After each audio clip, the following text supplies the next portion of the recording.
Okay.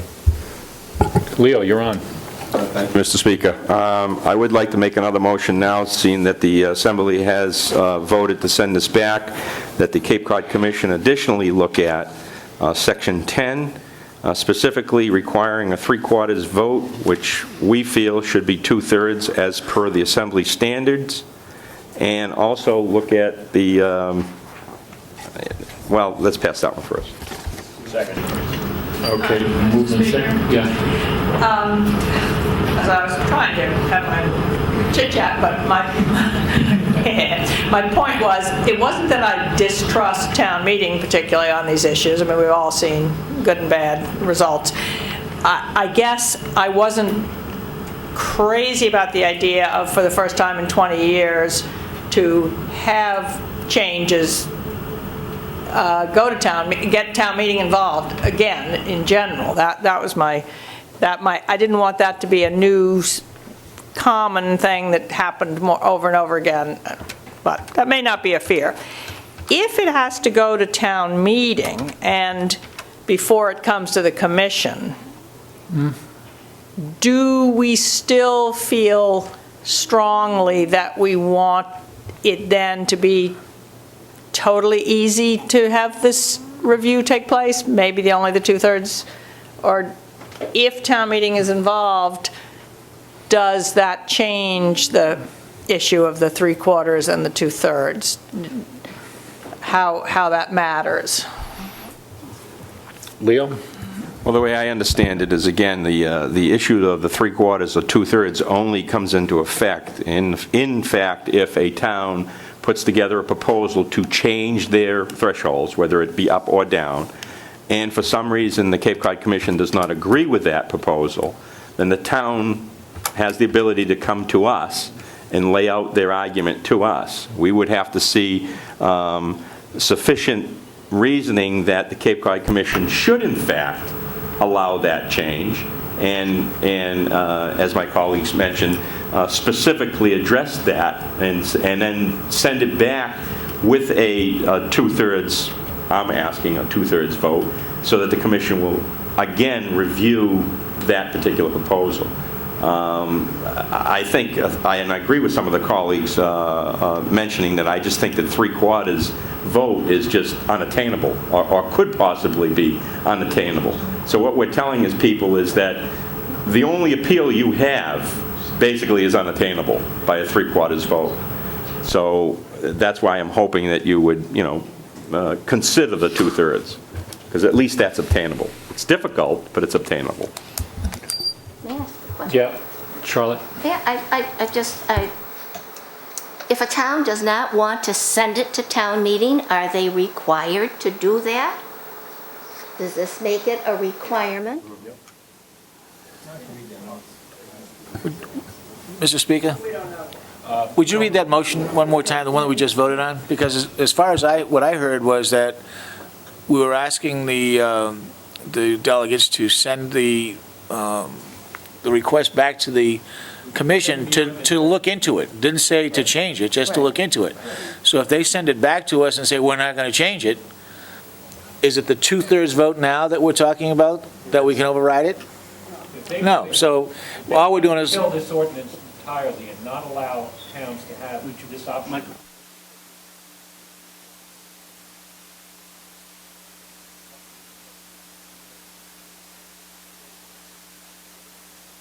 I'm sorry. So what we just voted on was send it back, review it, and then you bring it back to us. If the commission decides that they don't want to change it, then we have to go through this again? Yep. And the same thing for the second motion that Leo's made. Right now, the only thing we've done is to send it back. Okay, and that's the same result for the second motion that Leo has made about changing it to the 2/3 instead of the 3/4. Well, we haven't, that I was... understand that, but that's still... The previous discussion was as to whether or not this could be in the form of a motion. We could recommend certain things. We can't, we can't force them to do anything, I guess is what the point is. Is that right, Diane? Yes. Yeah. Leo? Thank you. The way I understand it is the Assembly has voted now to not accept Chapter H and send it back to the Cape Cod Commission for its review, and specifically to one area. the fact that we would like them to look at requiring town meeting requirement. Since that has been done, voted, passed, it's going back, I've made a second motion bringing forward some of the issues that my colleagues have talked about in areas that they have a problem with. I would like to see it, and that's why I brought it forth as a motion, because it gets a vote. And the commission staff can see that, they voted it, and we are concerned about it. And that is specifically the Section 10 area. It's going back for their review, and specifically to the town meeting section. This motion is to add another area that we want them to look at. Okay, that motion is on the table? Yes, And it's been seconded? I believe so. Do we have a second on that? Okay. Any further discussion on the matter of the quorum, the majority vote, 2/3? No? All right, well, we'll take a vote. Richard Anderson. Yes. Ronald Bergstrom. No? George Bryant. Yeah. Leo Kokunas. Yes. Krista Kniget's not here. Thomas Keys. Yes. Marcia King. Thomas Lynch. Yes. Teresa Martin. No. Paul Pilcher. Yes. Anthony Scalise. Yes. Fred Schilk. No. Charlotte Strebel. Yes. Julia Taylor.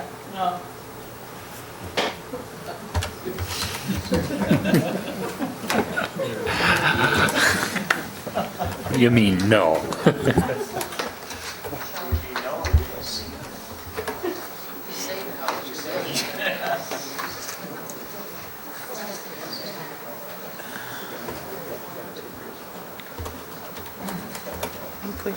Now we got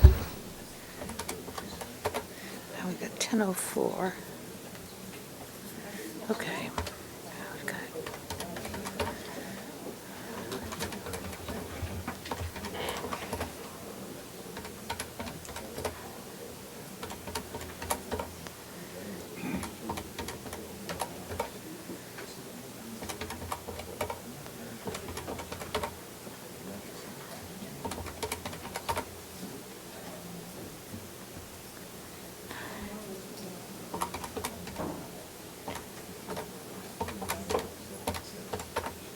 Oh, shit. 2.91. Okay, here we go. That's her.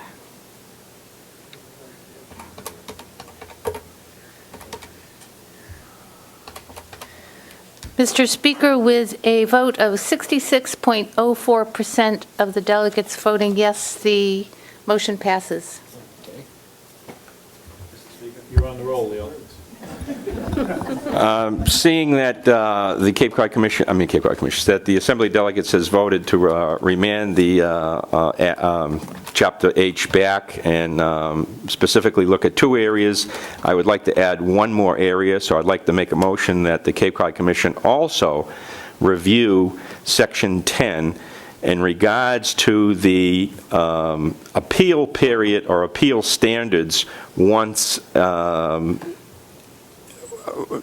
a vote has been reached at the Assembly to send it back to the Commission. And it's very unclear in the current standards, and I believe that one of the other delegates had problems with it as to what happens at that point. So without being specific, the motion is just that they look at that area and maybe come up with some legal rewording so that it's clearer of what happens in the appeal period. Okay, it's been moved and seconded. Is there any further discussion on this? Do we understand what the motion is? Everybody clear on that? May have to look into the Cape Cod Commission Act and see what their authority is and vis-a-vis the authority of the Assembly, because as it stands now, they need an ordinance to change these regulations. So they have to have a vote from us. Now, whether or not they have to give us something we like is another question, so, which I guess we'll settle if we'll get a view on. Okay, so we have a motion on the floor. There's no further discussion. We'll take a vote. Richard Anderson. Yes. Ronald Bergstrom. Yes. George Bryant. Leo Kokunas. Yes. Thomas Keys. Yes. Marcia King. Thomas Lynch. Teresa Martin. Yes. Paul Pilcher. Yes. Anthony Scalise. Yes. Fred left. Charlotte Strebel? Yes. Julia Taylor? Yes. With a vote of 89.96% of the delegates voting yes, that motion passes. Okay, I think we're done with this. Not quite, Mr. Not Speaker. quite? Uh-oh.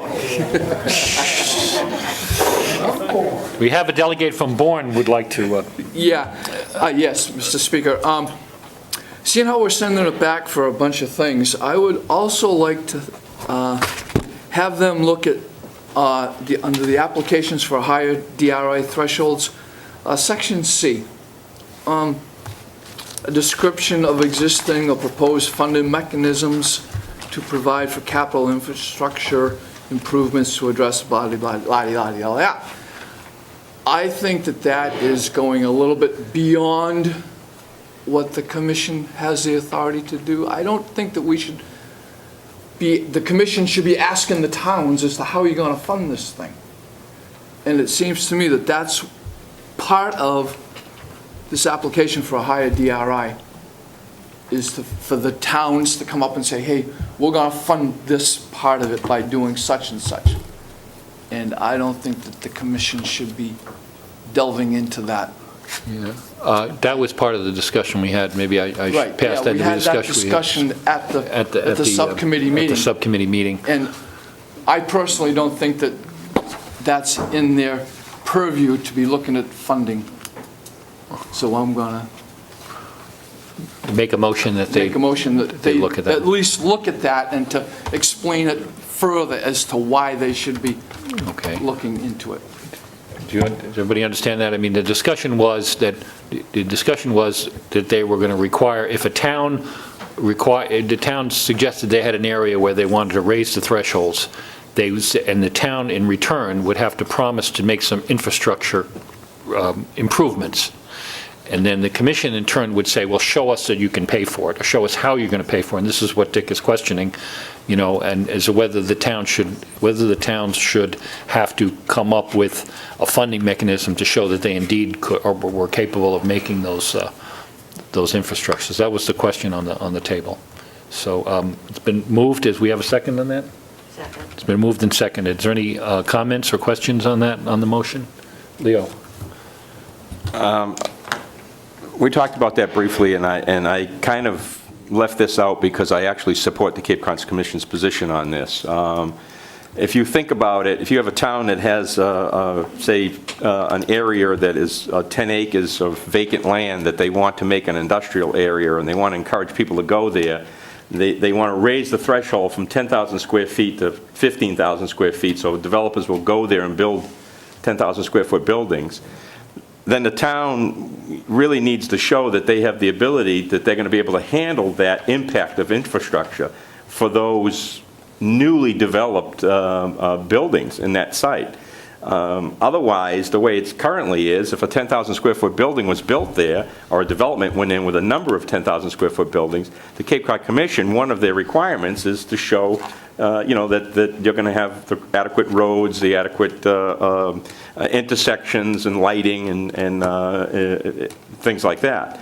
I brought up the example that what happens if a town only has 1 or 2 vacant lots left in this industrial park, though, and they want to raise the thresholds to 15,000 square feet. And the answer by the commission was, well, then they wouldn't probably hold the town of, and I'll use the town of Harwich for example, to have a infrastructure plan, because quite frankly, there's only 1 or 2 vacant lots there. They may only require them to say, listen, the road is wide enough, and this intersection that leads into it is good enough to handle that development in those 2 lots. I'm not sure. I mean, I don't have a problem with them looking at it, but and I'll probably support them looking at it because it's going back anyhow. But I would tell my colleagues that I think what's there is pretty good. I mean, we need to hold the town accountable. If in fact they want to raise standards, we need to know that they have the ability that if in fact a large development is going to go in, to in fact make the upgrades on the roadways to do it. Yes, Julia? I also think, Dick, especially if it ends up that this whole process involves town meeting, it's really important that that kind of information be part of the application, because it makes it a lot easier for town meeting to make a good judgment if they see what the costs and the benefits and the trade-offs and the funding. It's nice to have that out in advance. So that doesn't bother me, really. Okay, yes, Tom. Thank you, Mr. Speaker. The gentleman from Bourne makes a really good point.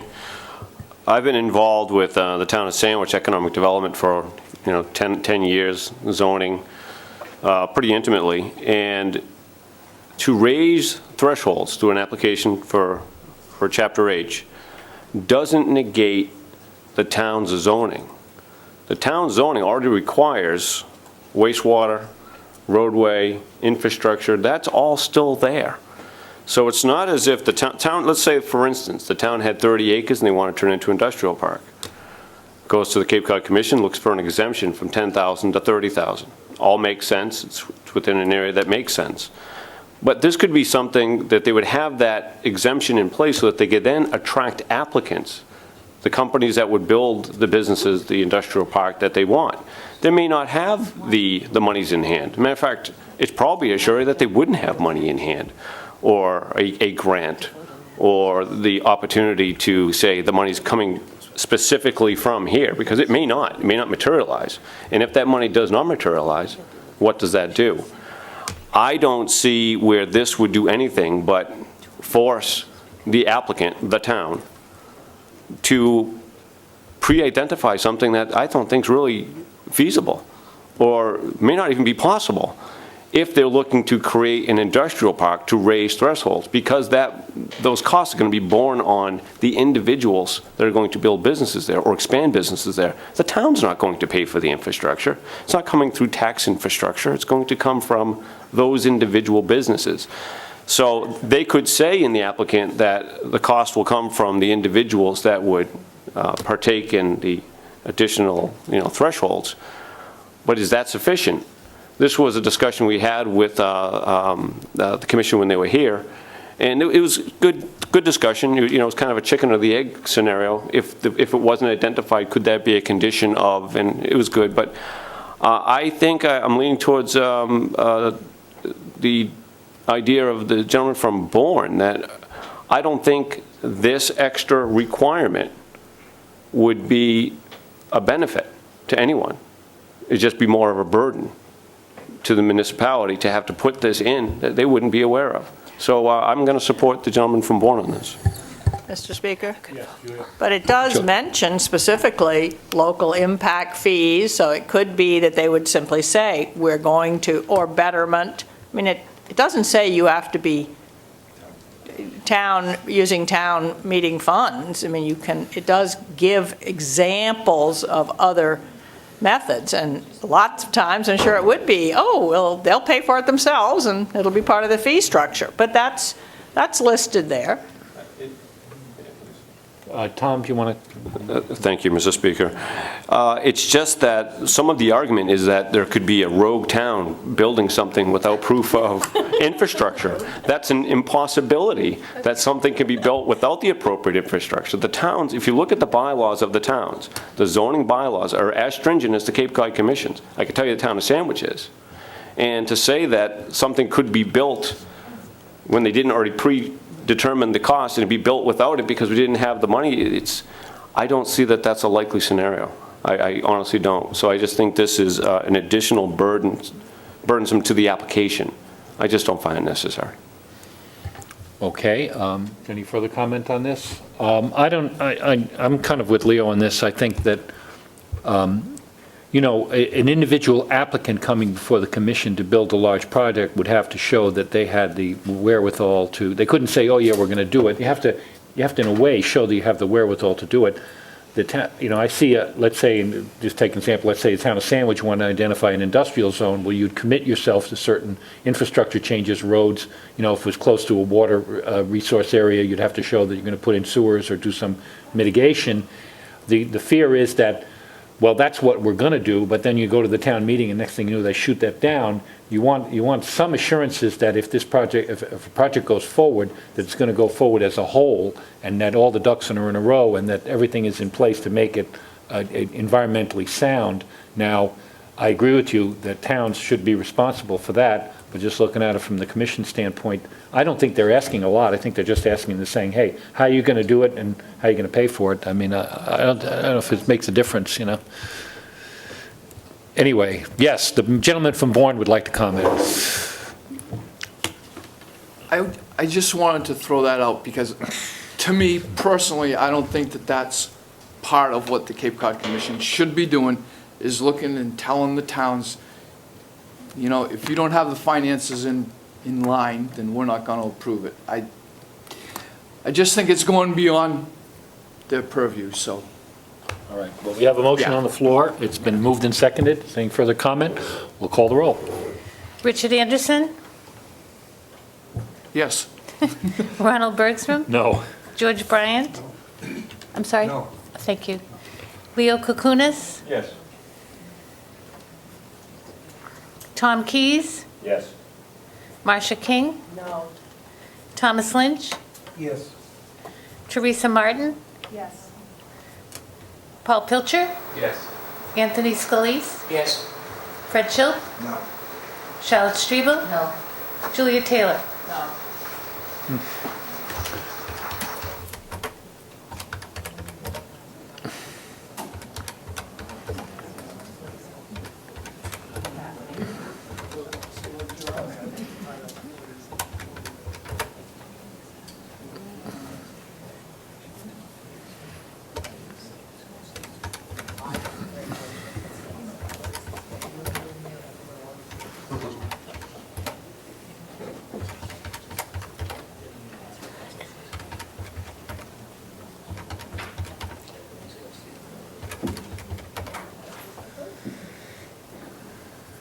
Okay, by a vote of 52.81% voting yes and 37.15% voting no, the motion carries.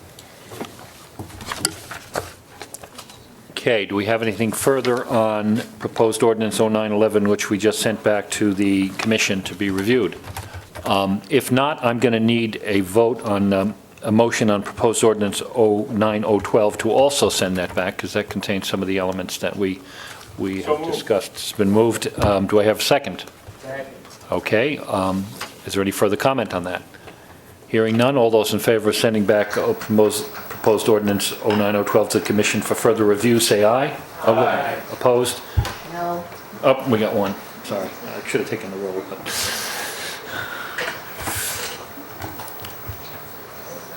Yeah. You're the only one in the room that is. I know. Okay? Okay. Do we have any reports from the committees? As far as I know, that the committees have already given their reports on these ordinances. Do we have a report from the clerk?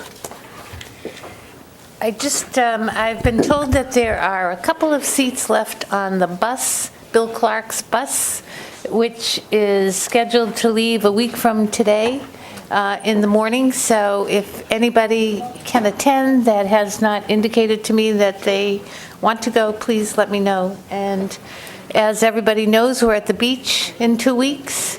So let's pray for continued sunshine. Thank you. Okay. Do we have any other business to be brought before the assembly? We adjourn. Okay, it's been moved to adjourn. All those, it's moved in second. All those in favor say aye. Aye. Opposed? It's a wrap. Good thing we didn't do that at the